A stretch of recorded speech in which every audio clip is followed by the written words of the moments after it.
But bottom line is, girl, that's not your face. It just was not your face. Like it wasn't your face. I don't know how to airbrush or whatever, but people do a little whoop de whoop. Maybe it's too much or whatever. The tune was overtuned. Just say my bad. Damn. All right, we're recording. Welcome to Two Black Girls, One Rose, where together we'll uncover what we can learn about modern dating, love, and relationships from popular television. I'm Natasha, and today we're doing a special pop culture / all things Bravo episode. Y'all seem to really like these episodes. I'm not mad at it at all. Today, I'm joined by a very special guest. He was last here March 2024, which feels like ages ago. I was convinced you were here in like 2021. It really was just last year. He is a New York Times bestselling author. You'll have to check out his books. I Can't Date Jesus, I Don't Want to Die Poor, and I Finally Brought Some Jordans. If the titles alone don't grab you, I don't know what will. He is a cultural critic, a Black millennial voice of the internet, a journalist, and host of the podcast Undomesticated with friend of the show, Candace Dillard-Bassett. Welcome back, Michael Arceneaux. Thank you so much for having me, Natasha. I'm really happy to be here. And yes. That does feel like forever ago. A lot has happened all the time. Yeah. Oh Everything's exhausting, but happy to be here. Everything is exhausting, yes. Well, Bravo do it. Always. Justine sends her love. We're having babies these days, so life is lifing. We love Justine. Forever Blue Jean. Yes, I know. Okay, so today we're gonna talk a lot of Housewives, Potomac, New Beverly Hills, a little bit of Atlanta news. We're also gonna talk a little bit of Diddy, the Diddy documentary. Euphoria season 3 is coming back. The creator dropped all the spoilers. I don't even know why we need to watch the show now. He gave us everything but what we're about to watch. So we'll talk a little bit of Euphoria. Also breaking news about the Met Gala co-chairs, which we obviously need to talk about. So yeah, just a nice little hodgepodge of pop culture Bravo shenanigans. But first, your podcast. You should have been had a podcast. Thank you for that. Thank you for that. I not for lack of trying. So thank you for that. Yeah, I was listening to you guys again this morning. Just your opening rant, the little sound clip they put at the beginning of you just like ranting about Diddy and like his circle of enablers and just like their dedication to their own self-preservation and self-advancement. I was like, Michael has something to say. And there's a lot of people in podcasting who are adding absolutely nothing to the conversation. So what you said, not for lack of trying, what took you so long to get into podcasting? Because I feel like this is so natural for you and Candace to be here now. Well, thank you first for saying that, because that's not hard to, I know that's difficult to say, even like, not for you necessarily, but just a Black man in general behind a podcast mic. Yes. When I teased, I was like, that's very dangerous. Give me a chance. I'm going to try not to embarrass the race. Yeah. Honestly, for lack of trying, I think the first time I was actually talking about a podcast was 2014. And then that didn't happen. And then maybe a year or two after that, there was, I think the company Earwolf, I was like working on something development, and then the layoffs or mergers or whatever. And then something else. And like, it just kept falling through. But so it's not for lack of trying. And then, books, and I also been working on TV adaptations of my book. Like, I always wanted to be in this space. I try to tell people, like, I wanted to be a talk show host. Kind of fell into the writing. So usually the economy just keeps trapping me. I don't know. But, things happen when they're supposed to. Even like it's taken a while, but I really am enjoying it. I love talking with Candace. I think we have a really good rapport. Yes. No, but it's been really fun. I've been loving the feedback. And thank you for showing that episode called Diddy is Going to Hell. So, which gives a spoiler of how I feel about that man. Yes. Oh my God. I personally only like to listen to podcasts where you can hear the hosts are actually friends, or like they actually know each other. You could hear when they're just coworkers or two media people that they like pluck together. And so that's why I love you and Candace. You could hear the rapport, the banter, the flow, the laughs. It's very authentic. How did you and Candace meet? How did this like duo come together? I appreciate that. Actually, years ago, what's fun, for those that watch Potomac, when Candace was talking about, loving your mom, but having sometimes a complicated relationship and where it can get strained at times, she found me online on I think it was Twitter. She DM'd me because a friend of hers from Howard, because we were all, I didn't know her at Howard, but because I'm a little bit older, but we were there at the same time at some point. So actually a mutual friend mentioned I Can't Date Jesus, my first book, to her. And she reached out, and yeah, we've been kind of like talking ever since, and realized we obviously had mutual friends. And then when we met some years ago, it just kind of was like an instant connection. And I actually even interviewed her before that for like work during the plague. But yeah, that just was always like a connection. But yeah, when she reached out about the book, and we talked about that, because I know that's a difficult, sensitive subject. Right. So yeah, like it's just been really great, and getting to know her more, because she comes to LA a lot.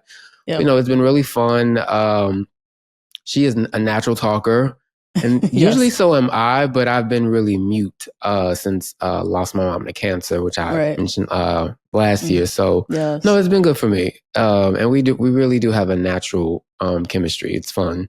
Yeah. Yeah, you could feel that you guys are having fun. And that's particularly with like pop culture. Sometimes not always fun. Like even talking like Diddy Going to Hell, your episode today, like it's dark topics, right? But you can still, when you're sitting there kikiing with a friend, kind of like splice it down and make it meaty and interesting and a fun conversation over something that's like super dark. Yeah, well, for those that read my books, I'm pretty. I write about a lot of dark things with the humor. Humor, yes. Sometimes you just have to kind of make yourself laugh from, I don't know, crying or. Yeah, true. I'm surprised that man hasn't been stoned, but I don't advocate that. So just, oh my God, feds always watching. Yes. What's been, I guess, most surprising about podcasting compared to other mediums? You're a writer, and so what's been different about expressing your voice in this way? That's a good question. I'm still relatively new, but I do think I think just personally, again, like I haven't been talking as much. It's actually getting me back to myself. Also, just by default, I know I reach a lot of people in this medium, a lot of particularly the folks who say, and I don't say this disparagingly because it's fine, I understand. Like while I encourage people to always like read, a lot of people tell me like either they're not big readers, so they found my audiobooks. Yeah. And so for a lot of people like that, this is a way for me to talk to them directly. Also, it's just it's a different skill set. Writing is very like solitary. This is nice to just be able to banter off somebody. Plus, I don't know, it's reminding me I'm alive, if that makes any sense. Been very, very mute. So it's just been fun. And reminding me this is something I always wanted to do, and I would like to think I'm okay at it so far. Yeah, definitely. Yeah, yapping with your friend. That's what Justine and I do over here. It's a good time, not for nothing. Undomesticated drops new episodes every Wednesday, guys. YouTube, on all podcast platforms. Check them out. It's a great listen. The episodes are about an hour, a little over an hour, right? Yeah, thank you. And we don't want to stress out our tech. We have to do the video component. I know the video was a whole other thing. Oh my God. I'm learning. We're still learning. We've been here for a while. And we're still trying to figure out this video shit. But I think we all going to be learning for a while. But yeah, check them out, guys. It's a great listen. All the hot, juicy takes on what's happening in pop culture, society. I learned a lot today about Miss Universe and what's going on over there and that crazy organization. I didn't know what was going on. And that's an interesting thing too. Like she just knows things that I have. Like she's tapped into she's a pageant person, a pageant girl. Yeah. Like she, I was like, what they do? What happened? I was shocked. Is Al Sharpton there? Like, okay. I was like, damn, what the hell is going on? Okay, before we dive into the episode, we do have a little pre-show exclusively for the folks on Patreon. Y'all may or may not know this. I feel like I've talked about this a little bit on the podcast, but I used to be a huge fan of Bad Girls Club. Now there is Baddies on the Zeus network. I do not know anyone personally with a Zeus subscription until now. Michael is here and he's going to give us a nice little rundown of what's going on Baddies. You know, it's crazy. I actually use a friend's password, but same difference. Okay. Same thing, right? You're like, I don't claim the subscription. I'm just bumming off of somebody. But I would pay for it actually. Like if he gave up, I would tap in at this point. So he's going to maybe convince us to get on over to Zeus and watch Baddies and give us the lowdown. And then you're also watching two other shows I do not watch, but I want to pick your brain. The Kardashians and Secret Lives of Mormon Wives, which everyone is watching pretty much except me and Justine. So shamefully, but yeah, I want to pick your brain. You guys can only listen to this pre-show on Patreon. As you know, all the good shit is on Patreon. You can watch the full video of this episode. You can listen to the episode without ads. You get the pre-show, of course. You also got to join me and Justine for Two Black Girls Watch. This week we watched the holiday movie Single All the Way. It's a gay rom-com holiday mess of a movie. It's an interracial love story, Michael, and they did the black characters so dirty. They usually do. Oh my God. It's a shocking watch. Head to patreon.com/Two Black Girls One Rose right now. Try the 7-day free trial, and shout out to the Rose Garden. I love you guys. Okay, let's dive into the meat of the episode. Okay, so breaking news, like right before we got on the microphones, the Met Gala 2026 co-chairs have been announced. We have Nicole Kidman, Venus Williams, and Beyonce. Beyonce will be attending. More than that, she will be co-chairing. Did you see this coming? How excited are you? What do you think of the Met Gala? I never see it coming with her. Never. That means she's going to talk to people, right? Ish? Yeah, maybe talk to people there, actually. Venus might have to go do the press, but she'll talk to them. At least, yeah. No, I mean, I'm surprised she'll actually be... I care in that when it's the night of and people are tweeting, I'm going to check the feed and see what the folks are wearing, and then ask my fashion friends, one of my close friends in particular. I have my own thoughts, but just, I care about it in that I want to see what they're wearing. Yeah. But also, I mean, I guess if Beyonce is going to be there, does that mean more cool black people will be there? Like, will Rihanna be there now? That's what I'm thinking. Well, she's usually there, but sometimes she don't care. Yeah. Sometimes she don't show up. We never know until literally the moment before. I'm hoping that means, the guest list will look a little cooler. We must be getting an album sooner than later. The rumors, someone actually randomly stopped me on the street the other day. They saw me in a Linda Martell shirt and was like, are you Hive? Also, this is very LA. Like, Caroline Ray. We're walking to my car. My homegirl's like, is that Sabrina the Teenage Witch auntie? And I'm like, what? And then I'm like, Caroline Ray. And so they were like filming something in a paint place, of course. And then the production people who are watching outside, and the one goes, are you in the Hive? I'm like, obviously. And then she's like, Beyonce's coming, whispering about a single or something. So I'm like, I just assume a Beyonce leaving her house for something official. Something is in the works. Something must be coming. But I would actually love to see what she wears. Because I like that she doesn't care and will not show up for a smooth decade. Yeah. So and I think we'll get multiple outfits too. Because Zendaya last year was co-chairing. I think she wore like 2 or 3 outfits. Yes. Oh, and what does that mean? Blue gonna stun on this too? She might. Oh shit. I didn't even think about that. That might be her date. Maybe Jay's not coming. Maybe it's her and Blue. I feel like he'll be around. And not disparagingly, but yes, I feel like he'll be around. Yeah.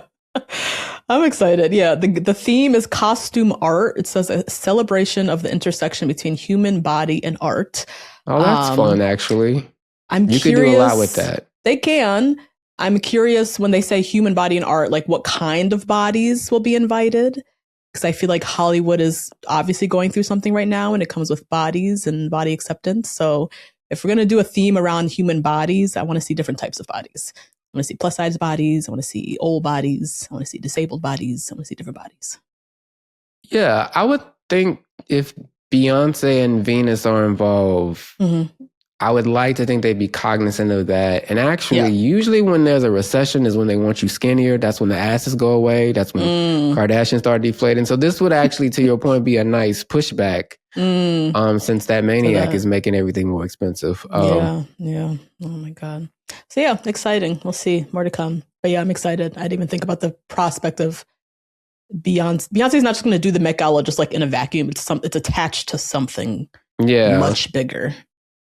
So what is this? May is the Met Gala. We have some time, guys. Okay, Potomac. I want to talk some Potomac.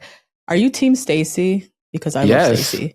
Okay, I feel like we all love Stacey except for the girls on the show. Like, I don't understand what's happening. Oh God, where do I begin? okay, Stacey doesn't tell the truth about everything, but she always lies, but whatever. But who on that show doesn't lie? Exactly. Has Giselle always been telling the truth? And we love the Grand Dame. Was she being honest last season? Before that,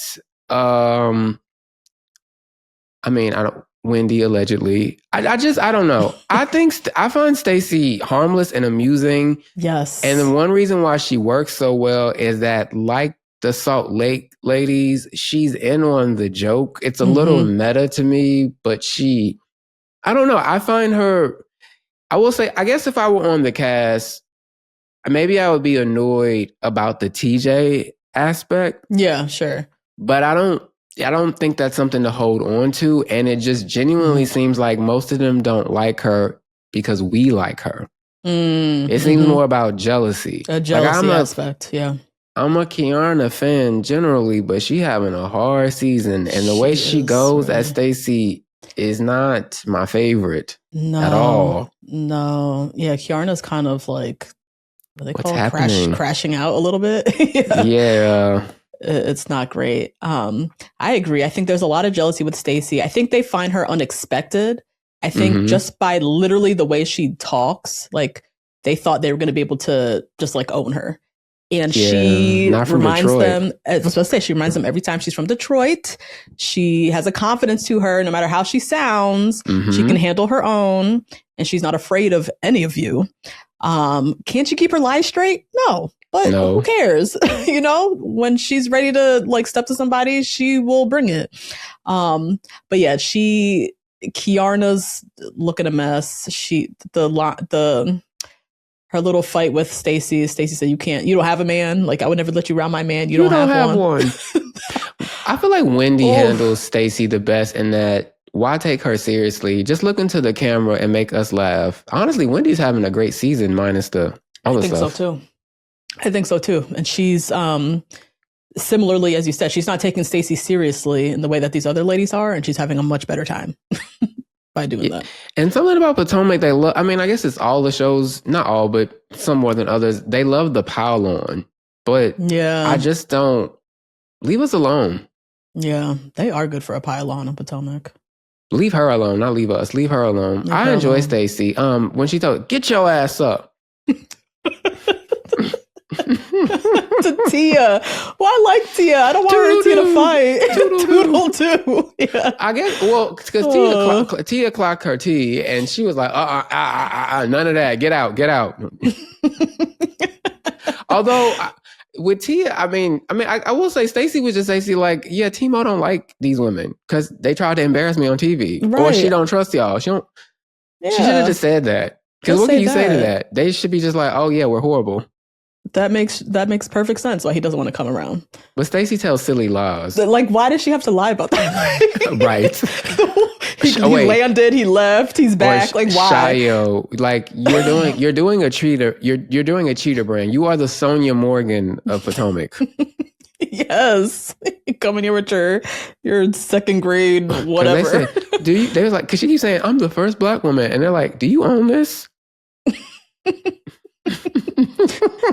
Why are you lying, Stacey? I can't. But I still like her. She's funny. I find her very entertaining. And honestly, Giselle hasn't given us a storyline in seasons. Ashley, like Giselle, is becoming a mastermind at giving us very little. And they're essentially making Stacey the de facto star by continuing to just like breathe into their hatred of her and allowing her to keep giving us moments to love her. What do you think of Ashley? Because that Josh thing was so tactless and mean. I really thought so too. Yeah. Ashley's been playing out Josh this whole time. She basically used him all season for like a little soft, weak ass storyline. I feel like she's done nothing but play him out. Like, I don't even take their whole relationship or whatever the hell. She fucking filmed Love Hotel in the middle of all of this. But like, why would you bring him on TV just to say, you're too poor for me? You're young and broke. Right. Like, that was so unnecessary. Very. And actually, even the line asshole to Stacey, I was like, you do not talk like that. Right. Ashley has been irking my nerves. I feel like And it particularly in this Josh scene, it really exposed, which I'm sad to say, but Ashley, she's not wrong. She needs a man to provide for her. Because I don't find her to be the brightest star in the galaxy. No. She is not confident in her own abilities to provide for herself and her children, and neither am I. We see what she comes up with. She's doing GNA, which who knows what the hell that is. These drag king shows ain't doing shit. Like, why does she think she's R&B Luann? I do not understand. I don't get it. You cannot sing. No. You can't sing. And this drag king thing is, I just don't want to watch it. What is it? I don't care. I'm tired of her dressing. I don't care. I don't care. We didn't already gave you your tips. Leave us alone. Please. Do it on your off time. Yeah. So she's not wrong. If she can't do a young broke guy, Josh got to go. I don't know why she had to do it on TV like this and like air him out like this. But Ashley just makes me really sad because I just feel like she's so beautiful and can kind of figure out a brand for herself, but she just can't. No. She just can't. And it just pisses me off that she can't figure this out. But her only solution is to just find a man to take care of her. And I'm like, I guess that is her solution. I know she gonna hold on to this show for dear life, but I've always found her mean-spirited and goes for the jugular with all her co-stars in ways that I would think is foul. And I think she gets away with it. Lord knows I don't want to bring up a colorism debate about Potomac, but I do think it's because she's light-skinned and sounds like a cartoon mouse. But I do think she's a bit of a demon because I'm like, you said Monique was drunk while driving home. You tried to embarrass Robin about one early, to be fair. I mean, he embarrassed her enough himself. Yes. Obviously, I'm Bible stuff. I just feel like Ashley. Bobs and weaves and gets away with murder. I love Uncle Lump, and I like her mama. I do. I know. I love those storylines, but she doesn't, which I understand, doesn't want to give us too much of that, I guess. With her mom. Her family is her best side, to be honest. Yeah. That's the side that humanizes her the most. I was just thinking that, yes. Yeah. But we got a little bit with the mom, a little update with the mom and her boyfriend or whatever's going on with him. And then it got sad because the little sister came around. She's crying. I'm like, all right, this is... I understand why Ashley doesn't want to put this on. I get it. I guess. Angel. You think Angel's a one-season wonder? I don't want to encourage people to lose their jobs in this economy. But beyond that desire, I don't know if she's meant for this type of show. Yeah. And I don't... what I thought was interesting is I thought it was really telling when Jazzy was doing her a solid by trying to tell her about some stuff had been sent online off camera. Yes. And instead of seeing that as a solid, tried to throw her under the bus at an event about her engagement party. Yeah. And it wasn't lost on me that the crux of what Jazzy was telling you was that she heard that you are really nasty to people and are mean. On top of that other stuff.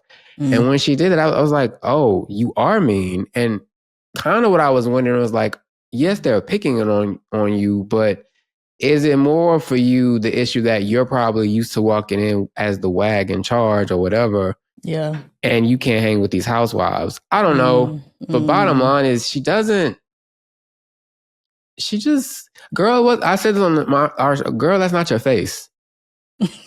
It just was not your face. Like it wasn't your face. I don't know how to airbrush or whatever, but people do a little whoop de whoop. Maybe it's too much or whatever. The tune was overtuned. Just say my bad. Damn. That's it. That wasn't your face, and I'm still lost on why. And why do you have all this energy for Wendy when it was Giselle that said it? That was bizarre to me. And she convinced herself that Wendy was the one who said catfish. And they replayed the sepia tone flashback like 2-3 times. And when she ran out during the vacation to just complain, he gave me $10,000, whatever how much it was. I was like, you could tell when at that episode in particular, Wendy was speaking for the group, like, we tired of filming with her. She is a killjoy. Killjoy. I hate that for her and Kiana because they come across as like the vibe killers. Like, how are you on the show with Giselle and you are the bad vibe? I know. Yeah. I I personally would be fine if I did not see her next season. Yeah. I would be, they usually try to give you another chance, right? But I don't know. The audience does not seem to like her. And I try not to make sure I'm going by the two online people, but like, I don't know anybody that like, yeah, I want to see Angel, more of Angel. No, it doesn't feel like a fit at all. She don't live there, right? She doesn't live in, but she's renting. She lives in Colorado and she rented a house because that was so common as like she got kicked out of her house. Right. Like she's from the area. So and they're they're looking for a place or something. Her husband looks nice. Everybody loves him. I noticed. Yeah, he was very attractive. But yeah, I wouldn't be mad if she's not back. I don't think anyone's really into Angel. I also think she came in a little bit too under the bosom of Kiarna. Kiarna has been crashing out since episode 1. So yeah, and Kay, she's so beautiful, but like I know and I like the Baltimore energy on the show, but I also think maybe their friendship is a hindrance because you do get the sense of like the chin check aspect to bring that up, but you can tell she was pulled to the side like, this is what we doing. Don't do this. It's a disservice to her. Yeah. You could feel the closed door discussions that they had trying to strategize, and it's not working. She's also doesn't seem to be taking the audience feedback well from the little press clips that pop up on my feed sometimes. I'm like, oh, really? You might want to endear yourself to the people, up your Q score, but you got it. Damn. Now, Monica's back. Monica's giving us earthy, spiritual Erykah Badu energy. I listened to Candace today. Candace says she never heard an apology from her, which makes me side-eye this whole healed woman energy that she's bringing. What do you think of Candace, her reintroduction back on the show? Not Candace, Monique. Monique. Okay. I'll get to the Candace of it all in a few, and these are my thoughts, not hers. But Monique in general on the show so far is a nice reset. Like, I like that she didn't buy into the Chris Samuels mess that Cookie, Kiarna were trying to bring about. She just was like, I don't care. I do actually like that she sat down with Giselle. Obviously, that needed to happen. I kind of wish they had shown more of it because from what I saw, it did not look like Giselle took that much accountability. Not at all. Now, that said, when it comes to the Candace of it all, first of all, they show a lot of Candace for Candace to have been gone for a while now. It's a lot of Candace this season. A lot of clips. And that was even before the Monique, which I thought was interesting. Not interesting. It makes sense. I'm like, you were a big part of the show. But when it comes to the stuff about Monique, even before me and Candace got to know each other and got cool, friends or whatever, my thought of that whole situation was you wanted to fight Candace and you looked for a reason. And you were probably taking out anger from somewhere else onto her. For sure. And I actually forgot about this, but I remembered she was caught off camera, not on, like when they thought they were filming, when she had popped off on Candace on one scene and Candace was upset and she's off mic being like, I just did that for the show, essentially, like trying to downplay it. She did that same season. She was, I mean, so far Monique on the show is fine, but as she's doing these interviews and I hear what she says about Candace, I'm reminded she's full of shit. Y'all didn't have a relationship on Watch What Happens Live and then you say something else different this other time. Also on the clip years ago when y'all both were on the show, you said she was like a little sister and you wanted to make it right. You were always mad at her about some stuff Giselle was trying to do. Giselle was the one questioning the paternity of your son on air. Ashley is the one who said that you were toasted when you left the bar and you knew what you doing when you got behind the wheel. Am I misremembering that? Right. So I just always thought that was odd. She went at Candace so hard and the way she was screaming about all of this. And then that apology, which I had to remember, like, what apology? If you're talking about that shit she said at the reunion, she didn't mean that. She was still angry. And when she's still talking about Candace, she still sounds angry. And I think that tends to expose this healed thing. And again, she's cool on the show so far. We'll see how she is. But I'm also reminded she sang a different tune about how she was when she joined Love and Marriage Huntsville, and that ended the same way the other stuff does. So I'm gonna wait and see stuff. But with the Candace shit, I don't buy it. And personally, you did her wrong. You were wrong. Mm-hmm. People will have their opinions about you provoking violence, but ultimately, like, that ain't the story Monique had been telling. She was talking about residual anger being triggered, something about people bullying her in high school, all types of stuff. So that's the stuff she said. She didn't say, like, you run your mouth, don't run your mouth unless you're ready to, like, swing. She was talking about, I was triggered, I was hurt. She did this, I did that. Exactly. So which is it? And so she's still jumping around, making excuses. So that lets me think, I'd be curious if I imagine she probably will stay now unless something happens. But I don't know. With her, yeah, so far, the kookiness is fine. But the Candace stuff, I'm like, if you're really that healed, it don't. Candace said herself on our show, she never called her. Right. That I was surprised by. I'm like, you did the most in that situation. And if you're really that healed, I feel like you would actually try to make it right, but she got it. Part of the healing. Yeah, good luck to her new bird, and we'll see how it goes by the end of the season. But it just gives, like, you couldn't wait to be up under Giselle. Yeah. And Ashley, I forgot about that with Ashley. And Ashley are like, it's like Ashley's her friend bringing her back in. I'm like, this is what I mean. Y'all got a history too. I'm like, of all the people who hurt you the most, you have the most. For her, Candace, I just doesn't really connect to me. I don't believe her. And honestly, a lot of people don't believe her because she literally told one thing on Watch What Happens Live and said something the next day. Just it's not adding up already. Damn. All right, we'll see with Miss Monique. Okay, Beverly Hills is back. I'm not a huge Beverly Hills person. I've dipped out for years, but I came back a little bit last season.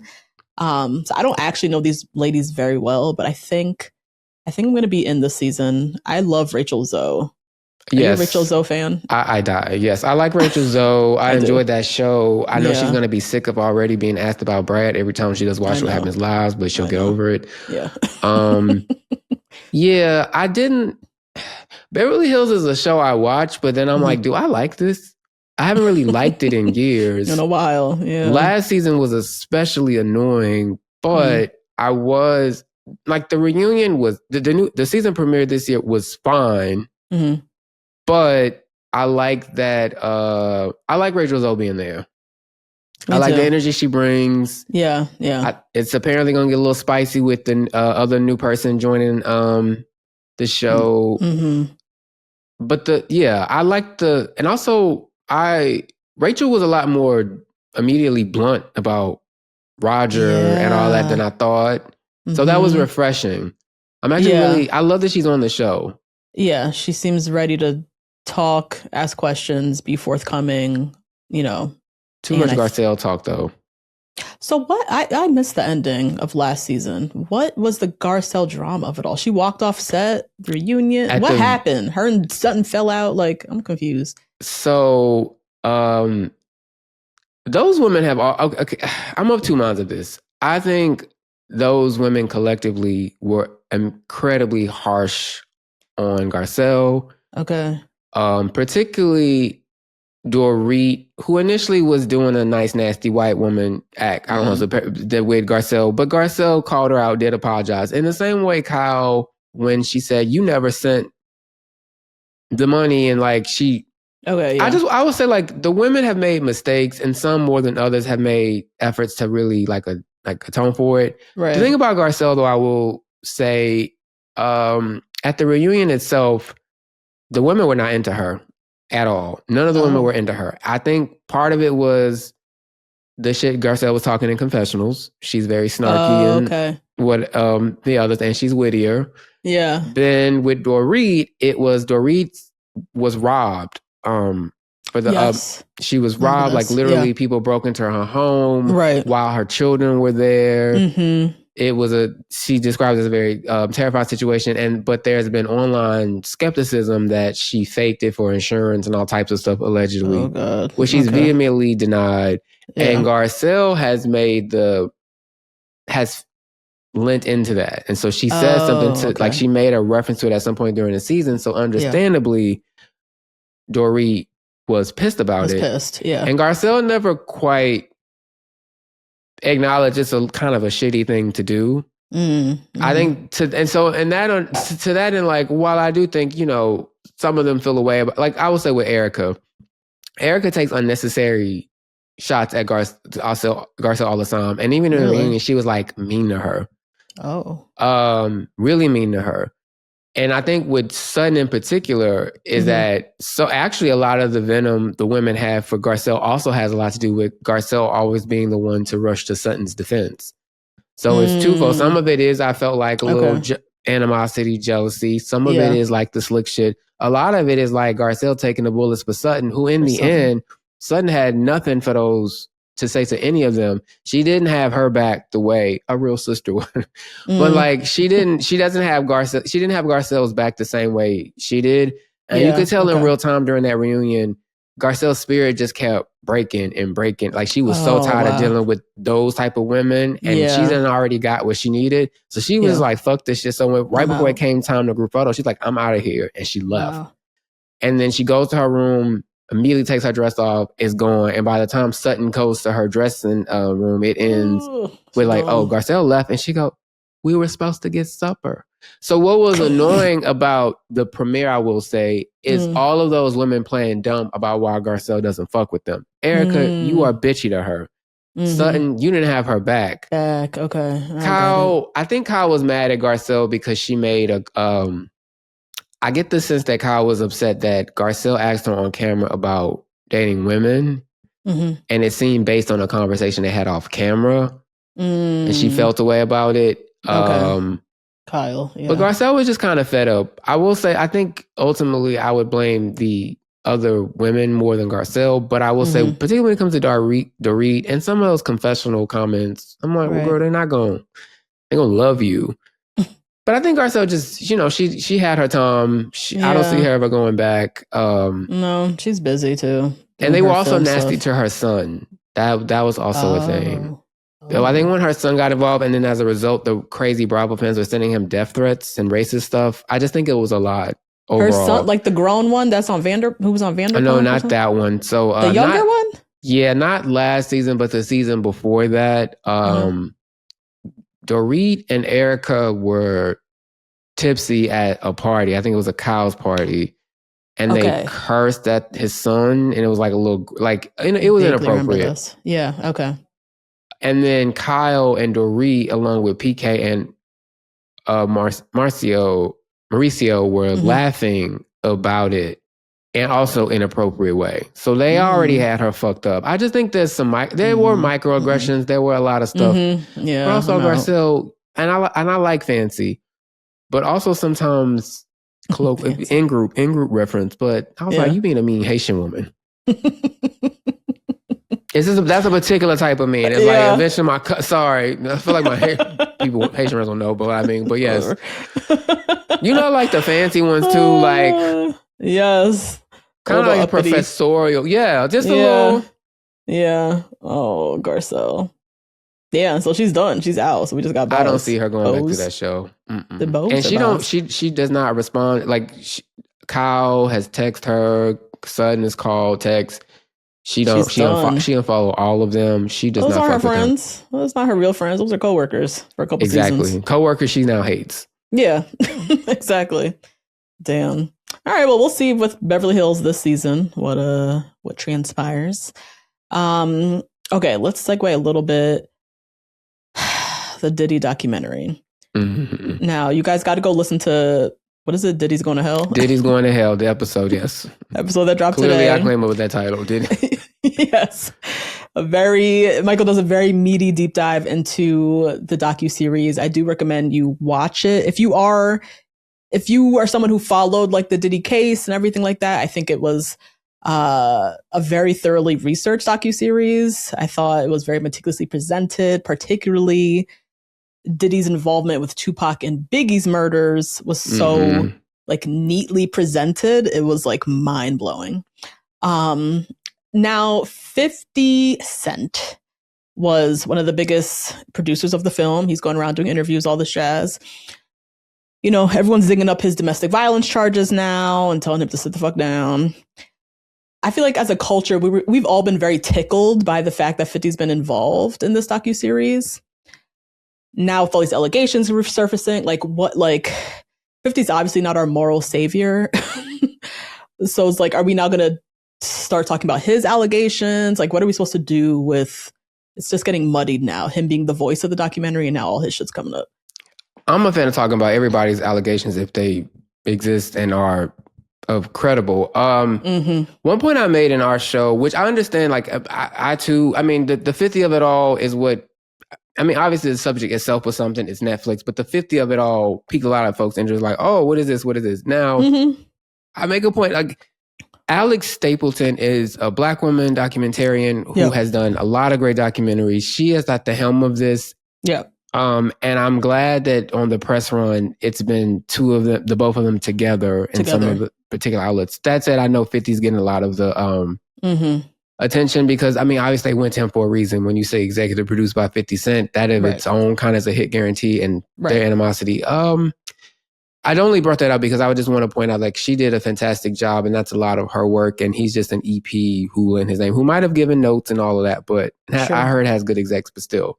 To your point, like what Ja Rule said, I think one thing that stuck to me out about the documentary, it reminded me just in general, like that same morning I started watching it, I saw a screen grab about it, Kevin Lyles having a lawsuit against him dismissed, not because it wasn't credible, but because the sexual harassment suit from years back had already yielded a settlement from Universal. Not that, like that same week, last week, I'm reminded about Russell Simmons being alive. There's his own stuff. And I say all that to say is like, these three men are attributed with the commercialization of hip hop, it going global and like this great era that happened. And they all have accusations about them one way or another on different varying levels. So I think it's something to be said about, it's not lost on me how much of mainstream culture, I mean, hip hop culture is kind of coming from these folks who put a lot of that into there, along with these terrible white execs.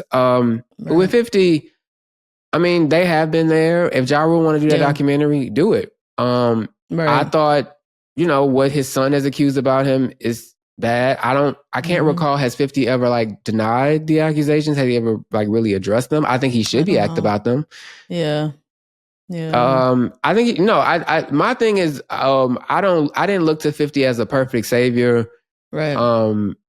But if he's a means to an end and helping break a narrative about Puffy that needed to be broken, and because one common thread in that doc is you hear people saying they did it for the culture or they wanted to preserve his image for the culture when they really mean their bottom line. And to me, for the culture, it's a facade. Like we don't need to worship these people. In many ways, you can, as much as I love hip hop and love that Black culture in general, can make a lot of people money who otherwise wouldn't make that and create these lives. At the same time, it also perpetuates a lot of things that are wrong and also keeps a lot of women out and also harms a lot of people. So we need to interrogate all of that. And so 50 brought this to help bring this to our attention, the work of Alex Stapleton and a lot of other people. Fantastic. You want to talk about 52? Good. Because I say this as someone who has written extensively in my work about abuse in music, politics and pop culture, all like politicians. I'm very consistent about that. And one thing that I have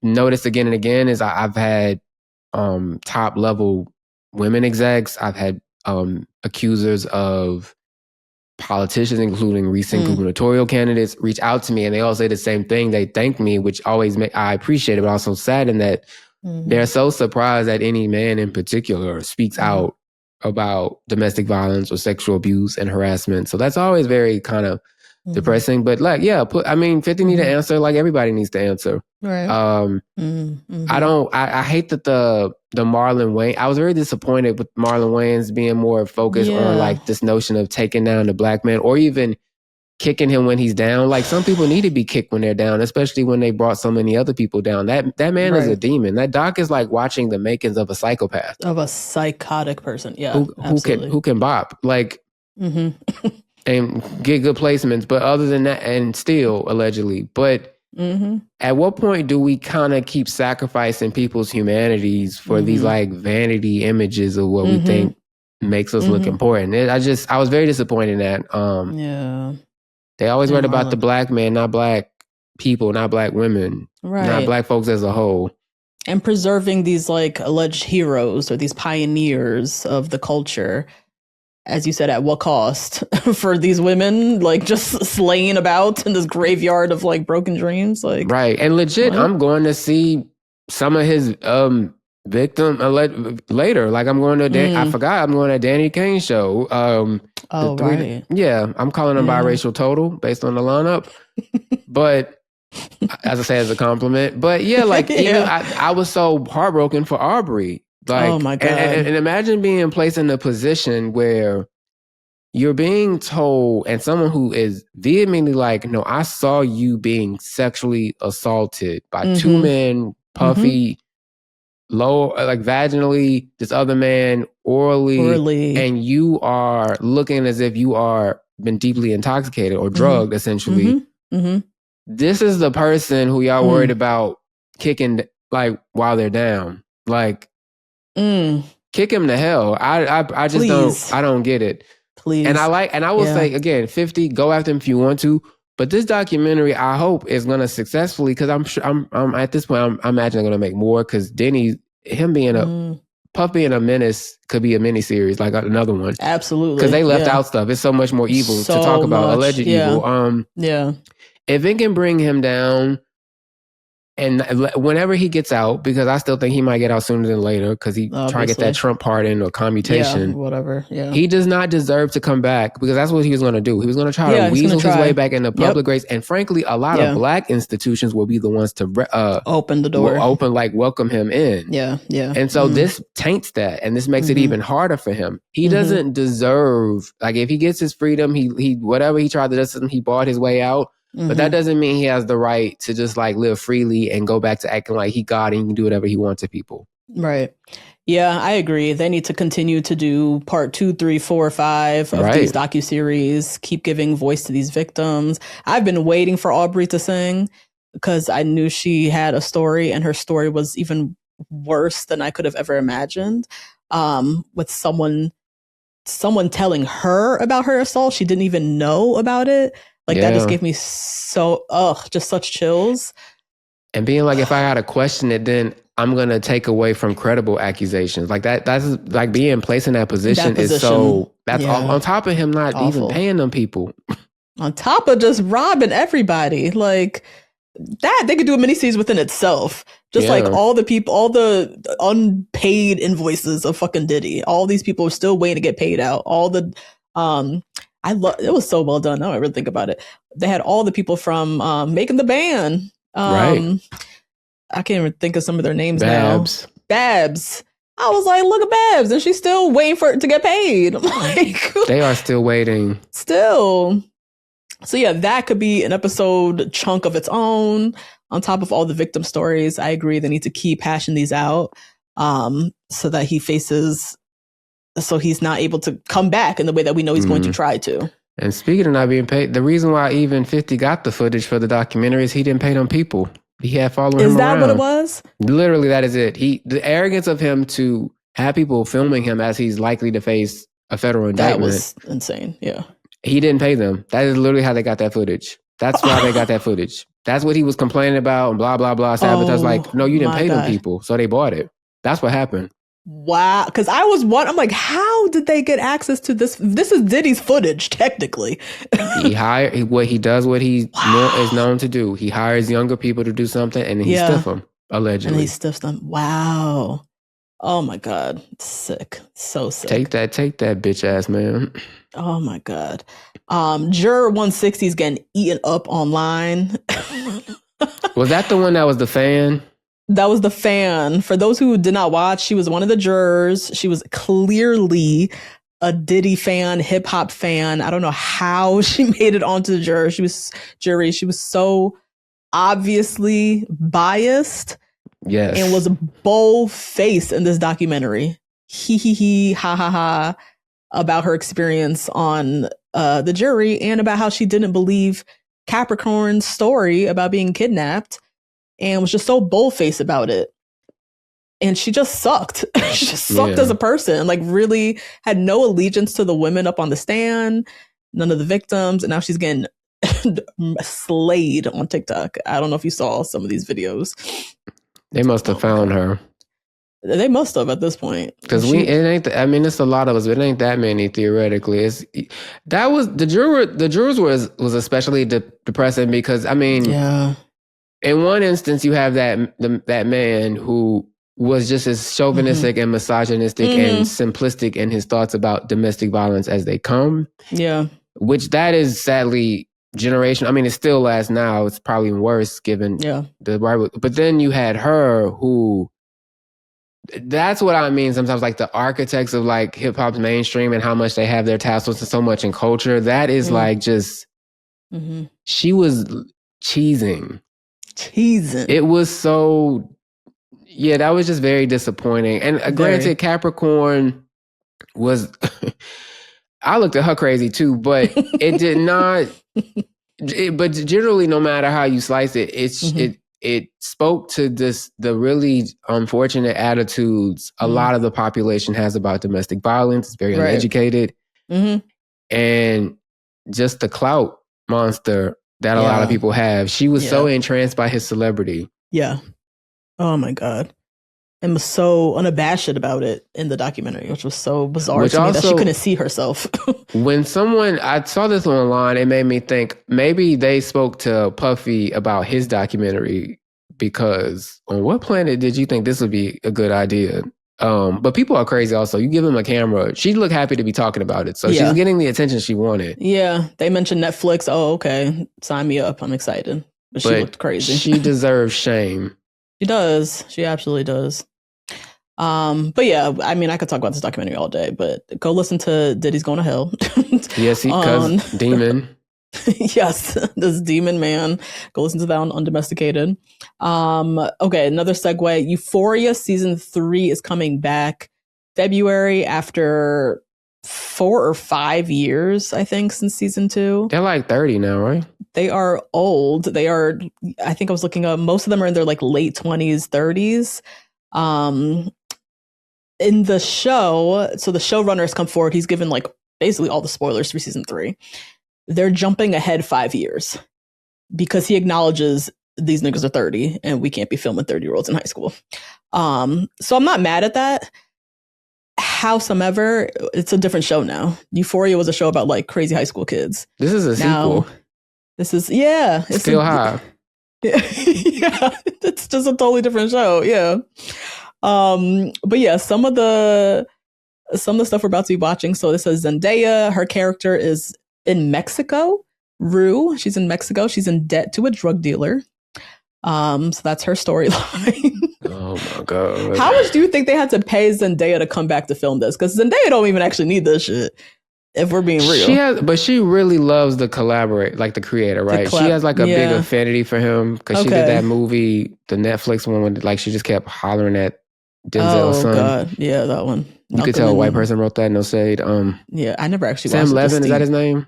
Sam Levin. Yeah. So okay, so it's like a collaboration thing. I think that's like she has an affinity for him. And they probably are paying her a nice coin, which even the most working of actors is not going to turn down a check if it's nice enough. Because if it's nice, I mean, Zoe Saldana doing T-Mobile commercials. I'm sure it paid, but like she don't want to do that. She's doing it with Jeff Daniels and Drewski. That's great for Drew, but like I'm like the recession is bad. Yeah. Sydney Sweeney, her character, and Jacob Elordi, the Nate character, they are engaged. They're going to be married in this next season.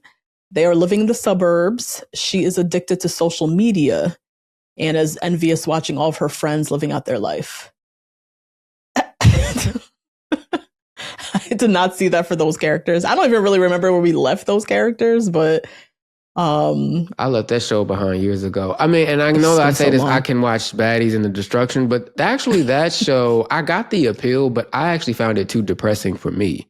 Okay. I was like, why are these people this old going through all of this? I'm like, oh my God, you sound worse than my sister's cases. I'm like, I don't want to, no.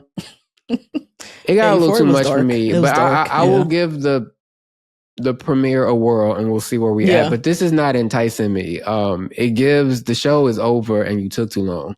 This was giving. These storylines already that you're giving us, I'm like, The one that I am interested in, just to see how they're going to do it, Alexa Demi's character, Maddie, she is going to be working at a talent agency in LA, I guess, while having her own side hustles. And I think I read somewhere that her side hustles is going to be OnlyFans. I was waiting for you to say OnlyFans. Okay, so he's going to hit every internet, I won't say cliche, but sort of. Mm-hmm. So I'm curious to see how he's going to do that, because OnlyFans is so part of the culture like right now. So how are we going to now portray it on screen? Why we gotta be in debt to a drug dealer in Mexico? That sounds like hell. I don't know. And it sounds like she's not filming with any. We're gonna get all new characters. She's not gonna be filming with any of these people. Yeah, because I imagine the scheduling for this, because they're all so big, is a nightmare. Too. That's maybe why they separated her character out, because she's filming the shit in between Dune 2 and 3. You know, that feels right. Yeah. So we'll see with Euphoria, or as you said, still high, because it's been it's been so many long. years, so many years. And free P Valley while we're at it. Where is P Valley, Michael? I literally every week I go through this. I forgot who told me, but it was someone. No, they're done. And apparently, I mean, I know apparently they shot it. They shot and wrapped. It's edited. It's done. Allegedly. About the network. I don't know what happened. Like, it's been done. And I actually thought it was supposed to be back by now. I don't know what that is. Free at Lionsgate or whoever owns Stars now. Whoever. But no, it's done. I'm like, they edited, wrapped. It's I don't get it. We're about to go into 2026. That's another show like Euphoria that's been gone for umpteen years. And it's just makes me so sad that it's been gone this long. I know. Okay, last bits. Real Housewives of Atlanta. A couple little things coming out of there. Sorry to segue back to Bravo. No, happy to come back. Portia has hard launched her new relationship. She's in a relationship with a woman, a salon owner named Patrice Sway McKinney. She kind of teased at BravoCon that she was dating women. What do you think of Miss Portia here? I saw someone post that Portia always becomes her partner. They were like, she was a wag, then she was a Nigerian princess. And they were like, who will she be now? And Portia, I actually just look forward to. Portia didn't have the greatest return to the show, but the reunion, I thought she handled everything. Mm-hmm. I'm hoping this season is gonna be the Portia. I guess she was dealing with a lot. If she dating I always love the stud's real name, Patrice Sway. Yes. Chosen name. So I'm curious to see Portia and Sway.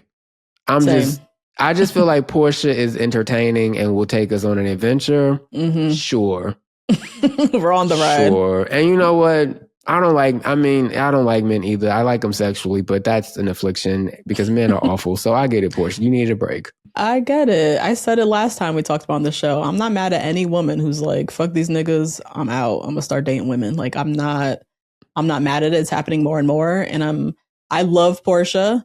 I particularly love following Portia's dating life, marriage life, not even dating life, marriage life, because she's a marriage girl. She does. She loves to be married, so I'm very curious. Our Niecy Nash era. We'll see. Yeah, I am. We'll see. Andy announced that K. Michelle is a new Atlanta housewife. I love this. Accidentally. He's like, oh shit. Did you watch Queen's Court at all? I did not see Queen's Court. How was she on there? I loved her. She made a fan out of me. I thought she was so Oh, that's sweet. Why they wanted to cast her, isn't it? Yeah, probably. Mm-hmm. I thought K. Michelle was really sweet, down to earth, very country, very real. Mm-hmm. I loved her on Queen's Court, personally. I'm curious how she's going to be as a housewife. But I love K. Michelle, so I'm happy for it. I don't know. Are you a K. Michelle fan, or what do you think? Yes, I love her. I'm a big fan of her music. I love her second album, especially. Okay. Yeah, I like K. Michelle. I think she's really funny. She's funny, yeah. I'm just curious. Yeah, I I guess some people had an objection about the love and hip hop of it all, but I just feel like at this point that doesn't really matter. And she's so many years from removed it. Also, Atlanta is just such an amalgamation where, I mean, the only real difference is who gets paid what on the network. Because they all hang with each other for the most part. Yeah, true. I'm actually very curious to see what she brings. They sound, Andy, I even feel like Andy, the fact that he brought her up is a testament to how well she did this season. And he seems really happy about the season. And I actually like that Portia went out of her way to say they're giving Salt Lake a run for their money. Oh. Because K. Michelle is funny, if nothing else. Yeah. And if Atlanta is back to being really funny, I would love that. And it's actually an interesting plot twist I wouldn't have expected, but I'm curious because I feel like K. Michelle is good on television. Yeah, I agree. And she knows whatever format she's on, she know how to work it. I gotta actually go back and look at her in Queen's Court because I could see her being funny on there too. And I'm getting the different face. Well, I guess her face is settled. I mean, I'm not trying to be funny. She changed her appearance, so sometimes I'm like, oh, like it's still her, but like when I squint, it's like, went through a lot. Yeah. Because at one point I saw her recently and I was like, oh, she like a brown skinned Doja Cat. Oh God, not Doja. It was like the wig and the way she did her face. I mean, I was like, she's like Doja. But I actually am looking forward to her being on the show. I think she's gonna be funny. Yeah, I'm really excited to see her. But yeah, you're right. She kind of does shape shift depending on what show she's on. Because on Queen's Court is like they're all healed women dating again. You know, she really brought that energy. She's very down to earth, very sweet, very demure, cute. That as a housewife isn't going to work, so she's going to have to turn on the housewife. Yeah. Wait, is she married or dating somebody? That's a great question. I mean, I'd be curious to see if she's with someone, and if so, do we see that? But I find her really interesting. Same. I like watching K. Michelle on TV. So, last little bit of Atlanta. Kandi and Todd. I know you guys discussed it on your pod. But more done came out. Blessed day. More done came out. So I don't know if this came out in the beginning or if this is new, but I didn't realize he filed for primary custody of the kids. That's part of the new. That's one of the new. And questioning the prenup. Also, it's fascinating they're having. I mean, I saw he also posted the other day something like supportive of Kandi. But at the same time, they're kind of having a quiet press war. Like, Kandi, I got the sense it wasn't, I mean, divorce isn't great, but when she put out a press release through People magazine Friday night, at the end of the day, that's saying we amicably decide, and it's only just Kandi saying stuff. Like, okay, she mad at him. What'd he do? Then I think this week or last, someone from Todd's camp sent something back about why they're challenging the prenup to Us Weekly. I was like, oh, they're fighting. The girls are fighting in the press. Yep, so I hate that. I do. Yeah. I didn't realize that. I think it scares me when I saw he was asking for primary custody. I was like, oh, this is going to get really bad. I don't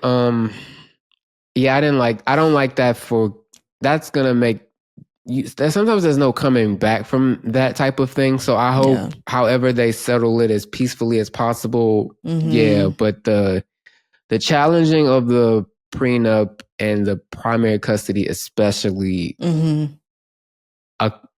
would make one believe that Mama Joyce made a lot of points back in her day. I don't know the intricacies of their relationship, but challenging the prenup and primary custody make me think he would get a lot of her money. And Mama Joyce was on to something. And that other one, the other auntie, saying he was up with the bullshit or whatever she was saying. And just in general, when moms are being pressed about custody from their former male for any partner, and that's I know friends, and like that's the dagger. That's a dagger. I send Kandi all the love and peace. All the love. This is gonna be a tough one to watch. I would love to talk to Mama Joyce, so just hear what she thinks. Truly. Michael, thank you so much for coming here and just shooting the shit about all kinds of randomness with me. This was fun. This was fun. Thanks again for having me. Of course. Y'all need to listen to Undomesticated with Michael Arceneaux and Candace Dillard-Bassett every Wednesday, all podcast platforms. Anything else you want to shout out? Anything you're working on? Where can people follow you? I barely post, but I told myself I'll be better next year. I just hate the internet, but you know, Trump's America. You better post and you better repeat. I'm a young, even though I'm not young anymore, young cynic. That's SINICK. Check me out on Undomesticated wherever you listen to podcasts. If you are literate, even if you're not, buy I Can't Date Jesus. I Don't Want to Die Poor. I finally bought some Jordans. They're paperback toy prices, affordable holiday gifts, or fun reads about hard stuff. Yeah, but I'm enjoying podcasting. More stuff next year, hopefully on the writing front. But you know, lift me in prayer because, as y'all can imagine, Hollywood is on fire. God bless you, Michael, honestly. Yeah, I wish I had. Well, it's too late to sell drugs. I'm kidding. I'm not doing that either. Don't do that. That sounds like a good next title. It's too late to sell drugs. I like this. Sound off in the comments on Patreon, guys. Join the conversation. Find us next week. I don't even know what's dropping next week, but there's always something. See you guys later. Bye.